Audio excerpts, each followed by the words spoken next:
Hey guys, this is Ruchika again. This is my sixth video tutorial on DataStage, which is like one of the ETL tools. So yeah, if you have been following my previous videos, you by now you should have known about the server jobs and a few stages like the file and like general steps and a few stages. So as I said in my previous video, I'd be now focusing on the processing stages in server jobs. So let's get on to the aggregator. Aggregator is like basically it's like group by function. I said you guys need to have at least like a few SQL functions knowledge, right? So if you have that knowledge, you'll understand what group by function does there. So yeah, because we can't write anything, so just like pulling group by function, you're just making use of that function using this pretty graphical graphical design stage. So that's it, but I'll deal with it in detail in my next video, probably, yeah, I mean when I'll be dealing with aggregator stage in parallel jobs. Okay, and now let's go on to the command stage. Command stage, this is like basically this stage we can use anywhere in a job path to invoke an external command. It's like something when we have an external command and we want to invoke a job or invoke a shell script or something, we can just go for we can just use command stage. Like I mean we can go for like Unix scripts when we have Unix scripts, Perl scripts and other command line executable programs. Yeah, if we can just call them here, we can directly sometimes some commands we can directly use, but sometimes some of the commands are not interactive. So yeah, even for those not in non-interactive commands, we can use this command stage and we can just call them here and then perform all the operations. So yeah, I mean, you might be thinking, so what is the use of before and after stage subroutines, right? It's pretty much same as before and after stage subroutines, but except that you can put command stage this stage anywhere in the job stream. If you remember, before and after subroutines are not available in every stage, right? So yeah, but this thing you can just pull this stage in onto the any I mean any in any job, and then call it multiple times in parallel job. So that's pretty much about command stage. You could see I'm not getting into details because these are not the stages which we use it often, so I don't want to get into details. So but let me explain it like superficially. So yeah, we could have like two basic types of commands. One is OS type, I mean DOS type. OS means DOS type, and the other is TCL. So TCL is like a built-in routine, like command routine that executes server engine commands from the data stage job. And the DOS command, it's basically it's also a built-in routine, and this executes DOS commands from data stage job. So yep, so this executes server engine commands and this executes dot commands both from the data stage job. So yep, that's it. And yeah, so you can just like check if you just read the sentence, you can understand what's happening. So if you don't want, if you want the command to be successful and then only the job to be done, so if you can just click on this. If the command fails, then the job doesn't the job gets aborted. No, I mean we shouldn't waste the resources, right? So yeah, that's the reason you can use this. And yeah, you use this disable output to log. We can just use this if you don't want to have like a log information, what happened and why it happened and all that information. So and the other thing is do not wait for command. It doesn't I mean it means that command, it doesn't matter which command you give. So probably yeah, I don't really understand what's a, I mean it doesn't really make sense to me. But yeah, an output to file, you can just give the parameter or insert a job parameter, or you can just give the path. So that's it. And let's put an output link and see what it gonna look like. Okay, so you have output to link, so it doesn't matter. But let me put an input stage so that we can have a little knowledge on input tab too. So okay, so let me do, okay, so let me go to the input stage. Okay, so we do have these options. So repeat for each row. If this is selected, then it makes sure that this specific command executes for each row that arrives on this link. It makes sure that each row, before each row is the command is executed for each row. And then execute command for after row. If this is selected, it executes a specific command after the row is copied and then sent to the output link. Yeah, so I mean statements says it all. The line, or the thing, which whatever, it says it all, right? And yeah, do not forward row data. Yeah, I mean, if this is selected, yeah, I mean, I really don't know, to be honest. I really don't know. So you need not worry about it, because nowadays we are not using this stage. We are calling, like, we have shell scripting. And first of all, we don't use server stage of server jobs often. So yeah, you need not worry about it. I'm just giving a quick knowledge. So if someone says, you go did you, I mean, do you know command stage, you should be able to tell, yeah, at least I know theoretically, not practically, but yeah, theoretically though. So yep, next is FTP plugin stage. So this is FTP plugin stage is same as a sequential file stage, except that it I mean, why did I say it's same as sequential file stage? Because it extracts data or writes data to a file, but those text files are not on the, like, I mean, they need to be accessed through this stage, which, I mean, those files reside on another machine, and we need to communicate through a communication network instead of on a local disk.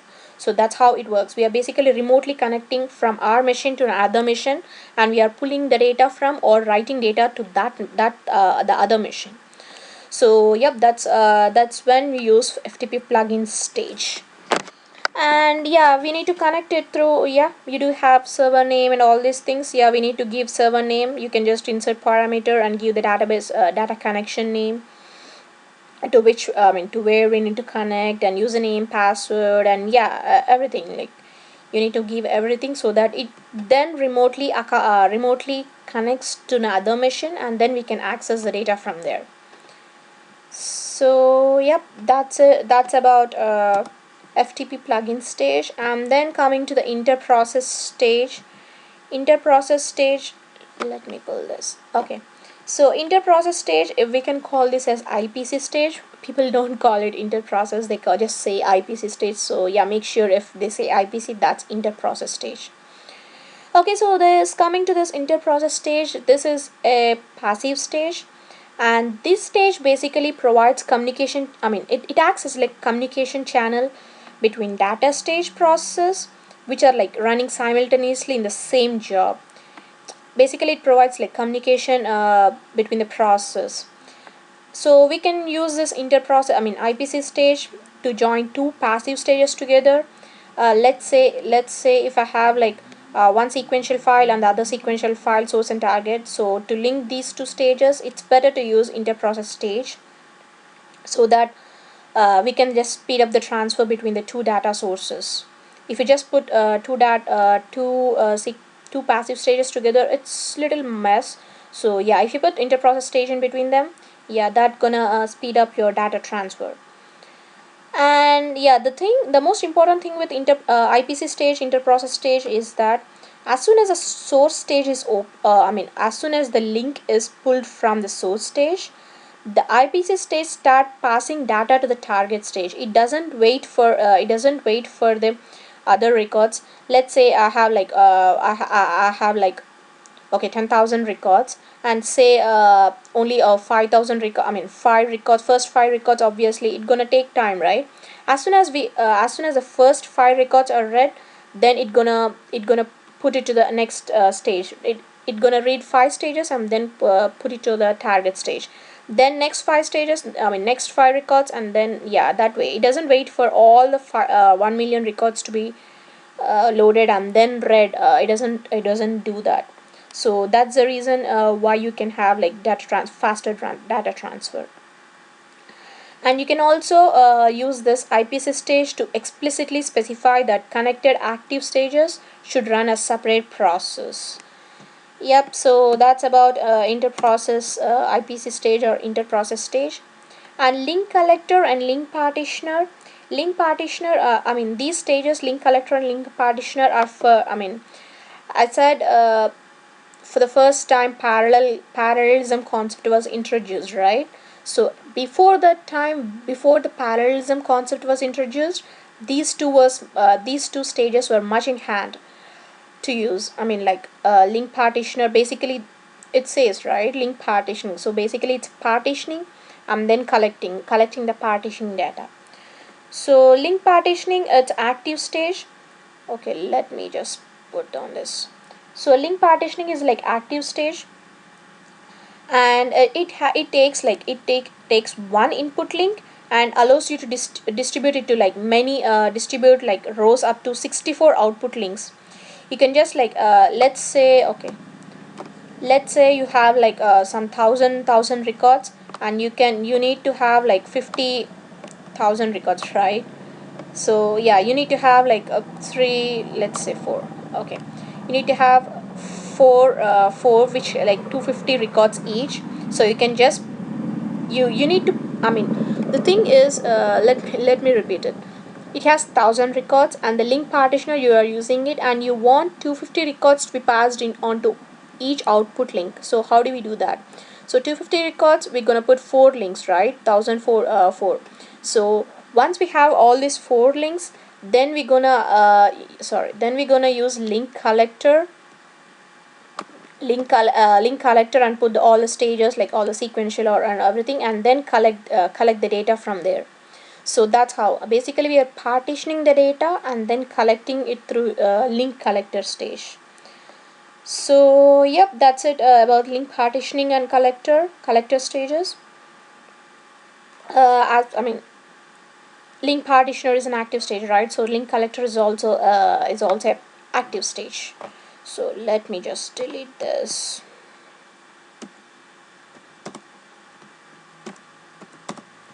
Okay, and then coming to the merge and pivot stages, I'll deal with it in parallel because we have much more options in parallel stages. And row merger stage, row merger and row splitter. Okay, so it says, right, see see if you see this graphical designs, I really get I really get nice feeling when I see this. See, rows are just merging and rows are splitting. How neatly they designed. Okay, let's anyway. So row merger, it's like reads one row at a time. This row, I mean this stage reads one row at a time, and merge all the columns from that row into a single string of a specified format, and then write the string to a given column of the output link. So basically, like the other function we can use is like aggregation of multiple rows of data. We are like aggregating the multiple rows, right, of data. So yeah, this stage also has concatenation facilities. You need not know more about this. That's pretty good enough. And coming to the row splitter, it's pretty much opposite of this row merger. Here we are just merging the rows, merging all the columns from a row into a single string. And here we'll read one row at a time, but split the data fields containing the string into different number of columns. Here we are merging all the columns from a row into a single string, and here we are just splitting the data fields into multiple number of columns. So yeah, that's it about row merger and row splitter. And the sort stage, a transformer stage, I'll deal with it in, I mean, we need to spend more time on transformer stage because it is one of the most important stages in this data stage. So we'll spend much more time on that, but yeah, we do have a sort stage in parallel too, but it's a little different.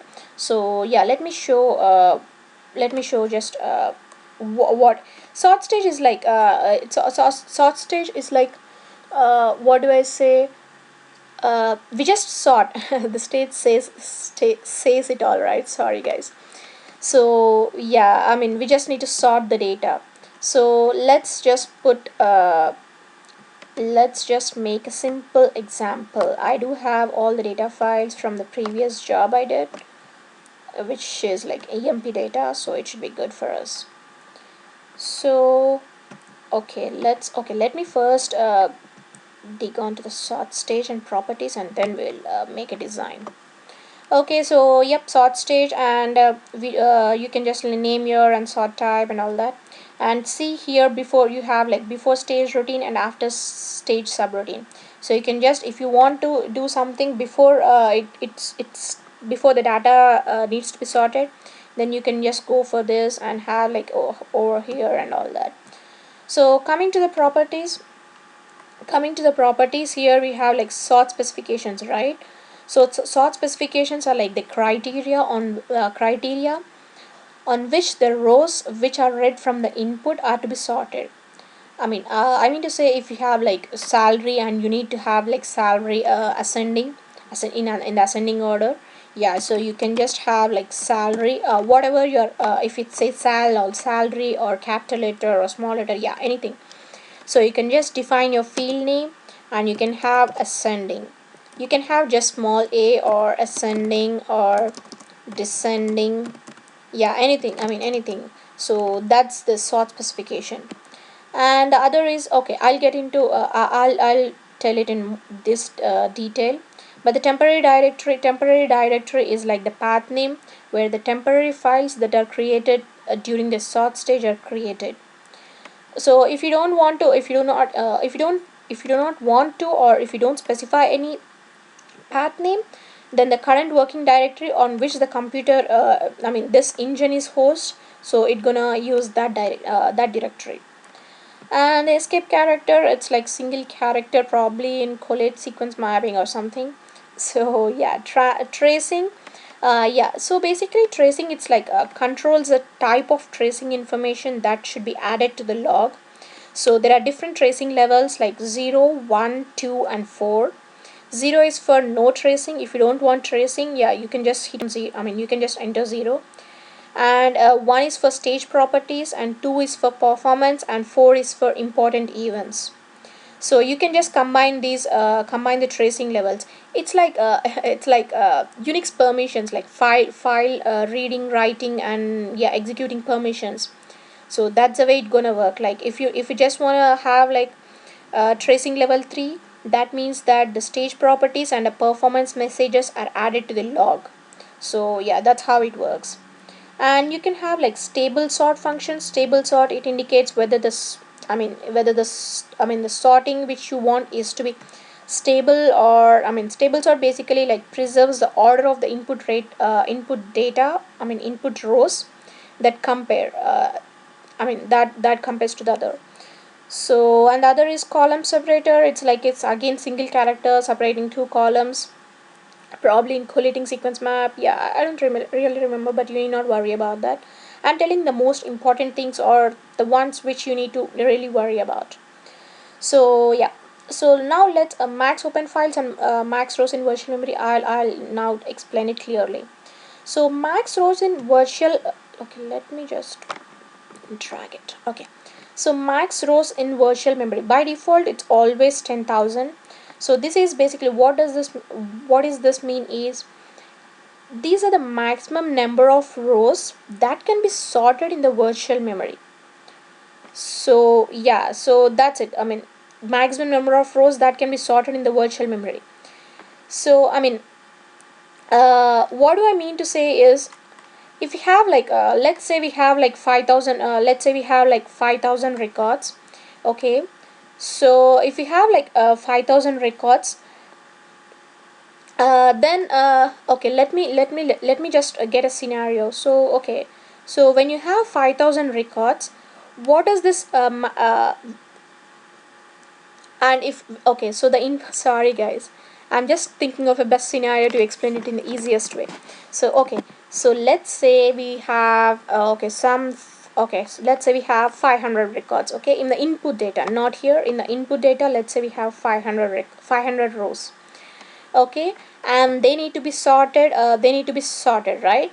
So yeah, so what basically this sort stage does is, these records, the ones which come from the input link, are stored to a temporary file. Basically the algorithm makes it to store to a temporary file.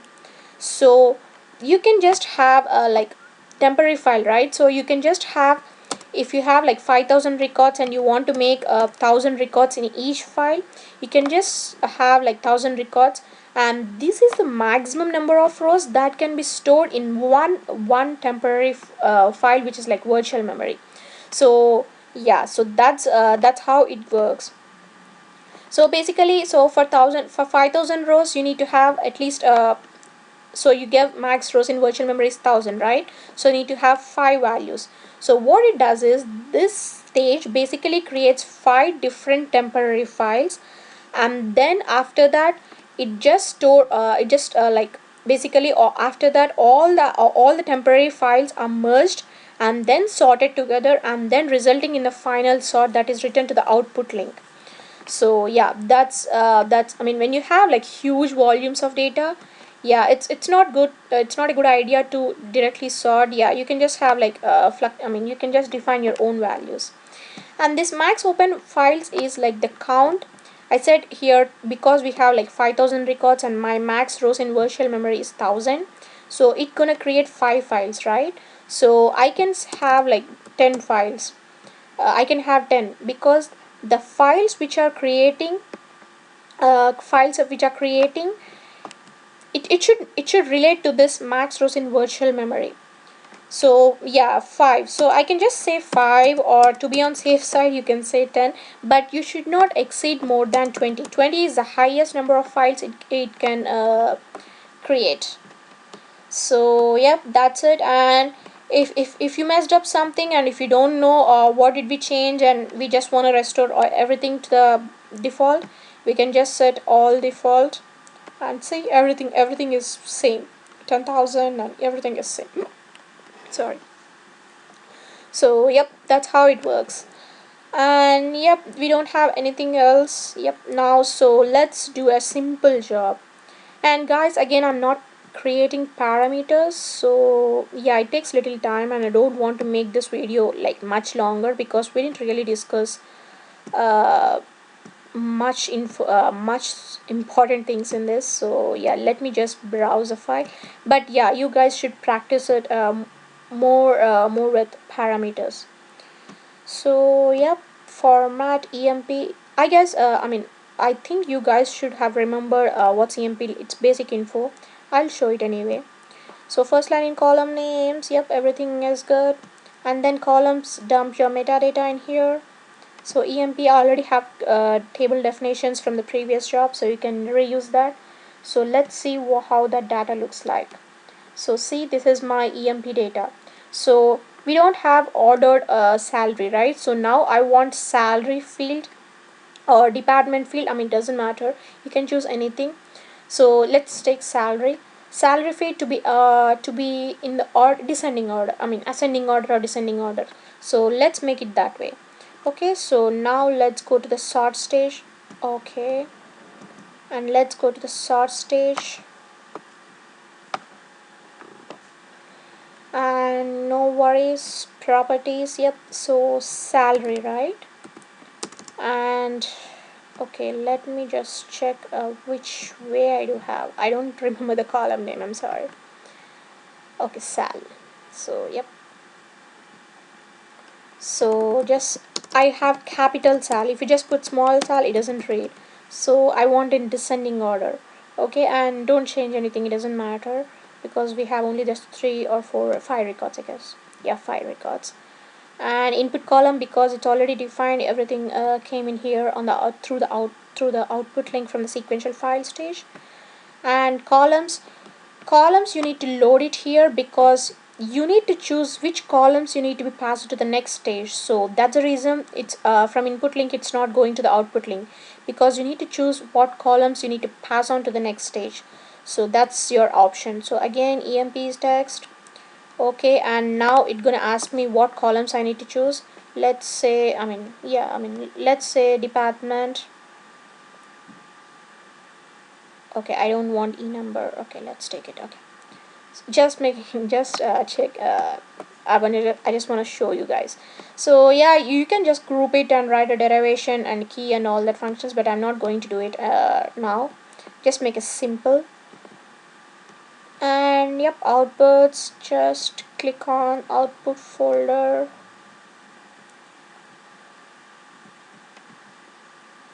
Okay, I mean it just overrides, so it doesn't matter. Let's click on any of the files, and then format, yes, first line in column name, sir, and columns, yep, that's it. So let's now compile it and run and see what's happening. So let's save this job. So go to jobs and then say sort server. Okay, save, and then I think it's good. Compilation, okay, no errors, good, and then run it.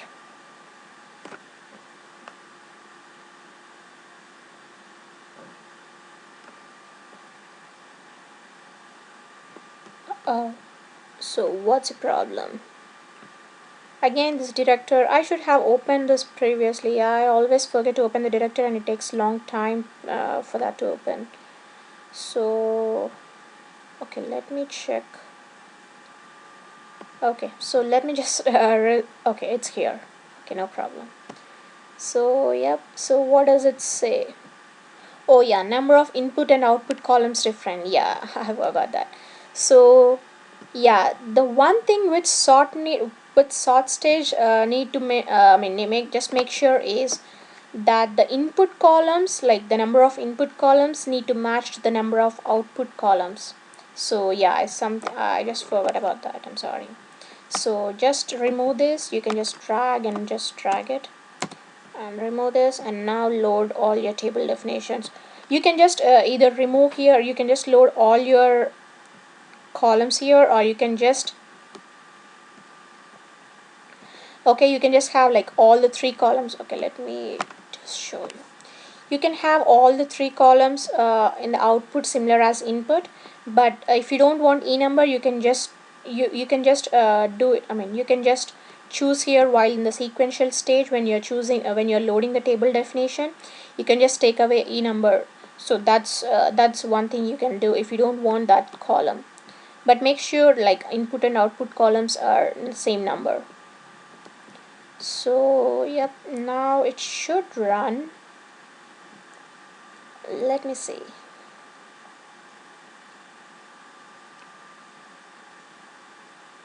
That means it's still running. Yep. So let me see the data and see if my salary has been sorted. Yep, see, ascending, right? So my salary has been sorted. So now let's for here for for further confirmation, let me make it descending. You saw that, right? 2000, 3000, 4000, and 7000. So now let's make it descending. So salary salary, and descending, I mean ascending, or either ascending or descending, you can just put A for ascending, or ASC, or I mean anything, I mean it doesn't matter, you can just go for capital letters or small letters. So let's just go for descending, so I'm just putting D, or you can just use DSC, or DSC, this way it doesn't matter. So let me just go with this now. Okay, so okay, you can just like compile it first and then run it.